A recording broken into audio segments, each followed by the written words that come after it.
Come in maybe having just a very vague idea about India, the Indian culture, Jewish culture in India, and by the time you leave you would have had a complete overview of this unique and beautiful place. In fact, India, it just is quite in an amazing place because it's a barrage of Sights, color, smells. sights, smells, people.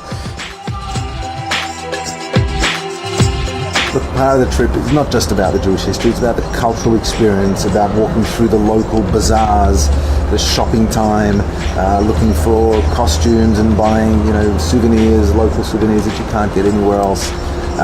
We're taking people on a boat ride. We walk through the towns and the cities, and a real experience. And of course, we come back to the most beautiful hotel where people can relax in the evening, have a spa treatment, pool. I like that. Sign me And up. of But I'm course- coming to the lecture first. And of course, great kosher food, freshly prepared by our chefs on the tour, accompanying us, making sure we have our own private dining room.